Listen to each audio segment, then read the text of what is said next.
Friends, this is Priyanka. Welcome to my channel style exam free. आज के इस video में फ्रेंड्स आप सबके हर वर्ग के लिए सब्जेक्ट से रिलेटेड वीडियो है जो कि आप सभी के लिए काफी यूजफुल है।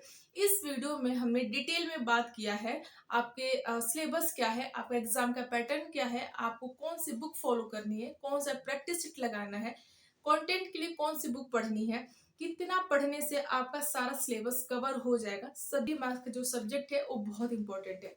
जीके और जीएस प्लस भाषा की जो वीडियो है वो हमने परसों अपलोड कर दिया था। अगर आप नहीं देखे होंगे तो जाके देख सकते हैं, जो कि आपका ये एग्जाम क्लियर हो जाए। तो जो भी इस वीडियो में बताया गया है आपके हर एक चीज, हर एक कॉन्सेप्ट एग्जाम के पॉइंट ऑफ व्यू से ही बताया गया है, जो कि आपके एग्जाम के लिए बहुत ज्यादा इंपॉर्टेंट है। इसमें ऐसा कुछ भी बहुत ज्यादा नहीं बताया गया है जो कि आपको सुनने में अच्छा लगे और उससे कोई क्वेश्चन आपके एग्जाम में ना फंसे। इंपॉर्टेंट है, बिल्कुल आपके एग्जाम ओरिएंटेड है, आप एक बार देख सकते हैं। तो चलिए हम इस पे बात करते हैं। ठीक, आप यहाँ पे देख रहे हैं कि 80 मार्क्स सब्जेक्ट की बात करें। अगर आप अपने सब्जेक्ट की तैयारी के लिए सोच रहे हैं या स्टार्ट कर रहे हैं तो सबसे पहले आपके पास क्या क्या होना जरूरी है, किस कंटेंट को अपने पास रख के अपने सब्जेक्ट की तैयारी स्टार्ट करेंगे, उसके बारे में बात करते हैं। चाहे आप किसी भी साइड से हो, किसी भी वर्ग के हो, चाहे आपका कोई सा भी सब्जेक्ट हो, सबसे पहले आपको एनसीईआरटी का वन लाइनर एक बुक रखनी है कंटेंट के लिए। सार संग्रह करके एनसीईआरटी की बुक आती है हर सब्जेक्ट, हर एक टॉपिक वाइज, उसको अपने पास रखनी है। चाहे वो परीक्षा वाणी का हो, चाहे महेश वर्णवाल का हो, चाहे आप, अगर आपके नज़र में कोई ऐसे राइटर हो जिसको आप फॉलो करते हो तो उनकी भी बुक आप रख सकते हैं। एनसीईआरटी बेस्ड ही होना चाहिए वन लाइनर, क्योंकि उसमें हर एक चीज़ एग्जाम के पॉइंट ऑफ व्यू से दिया रहता है। सिक्स महेश बर्नवाल या परीक्षा वाणी मुझे पर्सनली अच्छी लगती है। रीजन क्या है कि उसमें 6 से 12 तक के हर इंपॉर्टेंट टॉपिक को इस बुक में बहुत अच्छे से मेंशन किया गया है। ठीक है, ये तो आप कंटेंट के लिए रख लेंगे पढ़ने के लिए। साथ ही सब्जेक्ट वाइज घटना चक्र का पूर्वावलोकन या यूथ का घटना चक्र लें चाहे यूथ का लें, बात बराबर है, दोनों में कंटेंट सेम ही रहते हैं। जो पेपर का पैटर्न है वो भी सेम ही रहता है।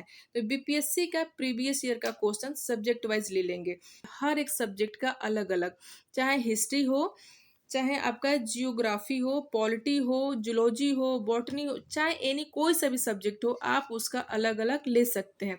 लेकिन विशेष ध्यान ये देना है कि उसमें ऑल टीचिंग एग्जाम में पूछे गए सारे क्वेश्चन उसमें मेंशन होना चाहिए। जैसे कि आपको मैं दिखाती हूँ एग्जाम्पल के तौर पे, इस तरह की, जैसे आपका ये देखिए चैप्टर वाइज सॉल्व पेपर, ये TGT, PGT, GIC, UP, PCS, KVS, DSSB, NVS, Jharkhand assistant की एक घटना चक्र या यूथ की बुक आती है मार्केट में, वही बुक आप ले लेना, ताकि उसमें हर एक टीचिंग से रिलेटेड हर एक एग्जाम की उसमें सारे क्वेश्चन रहते हैं। तो इससे आपको आइडिया लगेगा कि क्वेश्चन क्या पूछे जाते हैं। और उन्हीं, अगर ऐसा भी होता है कि आपके बीपीएससी में इन्हीं, जैसे मान लीजिए केवीएस में कोई क्वेश्चन पूछा गया या एनबीएस में पूछा गया या टीजीटी में पूछा गया यूपी के, तो वही सारा क्वेश्चन आपके बीपीएससी में same as it is question दे देता है। तो इसको प्रैक्टिस सेट करने से आपको ये फायदा मिलेगा कि आपको बिल्कुल ऑप्शन के साथ आपको बीपीएससी में क्वेश्चन देखने को मिल जाएगा। और ऐसा हुआ भी है, मैं आपको प्रूफ के साथ दिखाऊंगी। ठीक है, तो ये बुक बहुत इंपॉर्टेंट है, अपने पास रख ही लेना, ये बहुत इंपॉर्टेंट है।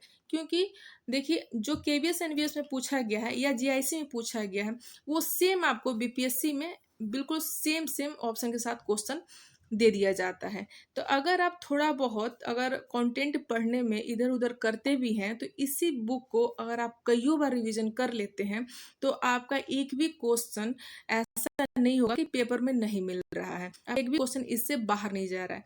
अगर सिर्फ इसी सारे क्वेश्चन के प्रीवियस, सारे एग्जाम के प्रीवियस ईयर के क्वेश्चन को आप अगर 3-4 बार 5 बार कई बार सॉल्व कर लेते हैं, मल्टीपल टाइम रिवीजन कर लेते हैं, इससे बाहर एक भी आपका क्वेश्चन नहीं जाएगा। ये 100% मेरा दावा है। एक बार आप करके देखना, आपको खुद ही आइडिया लग जाएगा। अब इसको पढ़ना कैसे है कि 1 चैप्टर डेली आपको रीड करना है, टारगेट बना के 3 दिन, 3 दिन आपको एक चैप्टर रखना है। ठीक है, और साथ ही साथ आपको ये सारे जो भी एग्जाम में क्वेश्चन पूछे गए हैं उसी का प्रैक्टिस सेट लगाना है सेम चैप्टर का। जैसे मान लीजिए कि आप चैप्टर 3 पढ़ रहे हैं तो चैप्टर 3 का ही आपका, इसमें लीजिए आपने ह्यूमन डिजीज पढ़ा, तो ह्यूमन डिजीज पूरा पढ़ लिया, अब उसी से रिलेटेड आपको प्रैक्टिस सॉल्व करनी है सेम चैप्टर का, आपको इन्हीं सारे पेपर में से, ठीक है। ये काम कर लिया।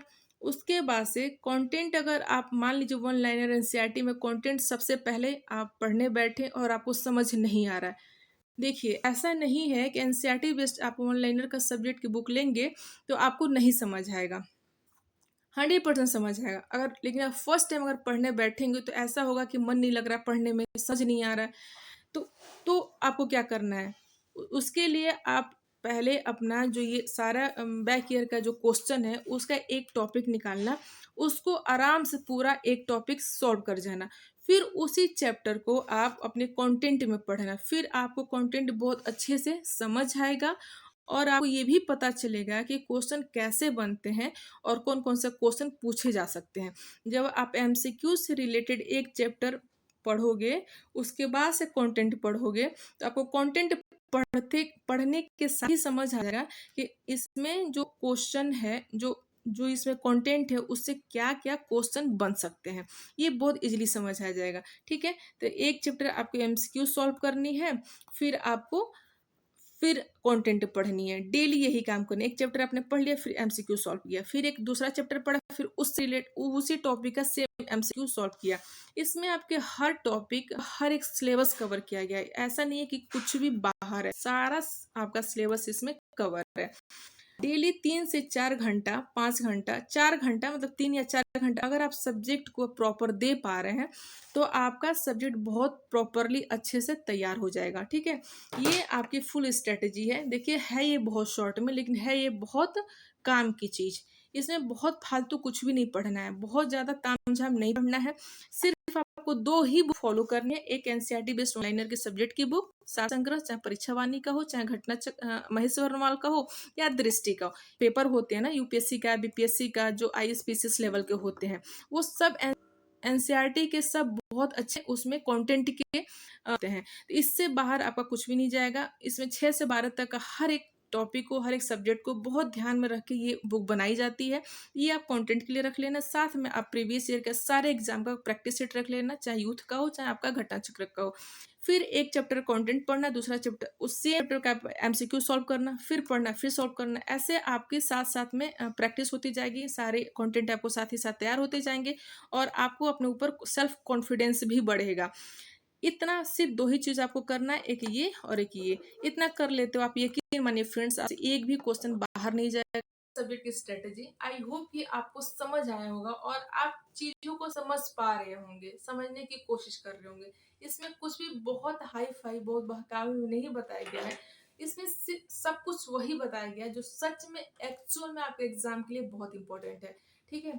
तो अब देखिएगा, पढ़िएगा, समझिएगा। आपको जो भी कुछ डाउट्स होगा तो कमेंट में हमें कमेंट करिएगा, ठीक है। तो मिलते हैं आप सभी से नेक्स्ट वीडियो में। हाँ,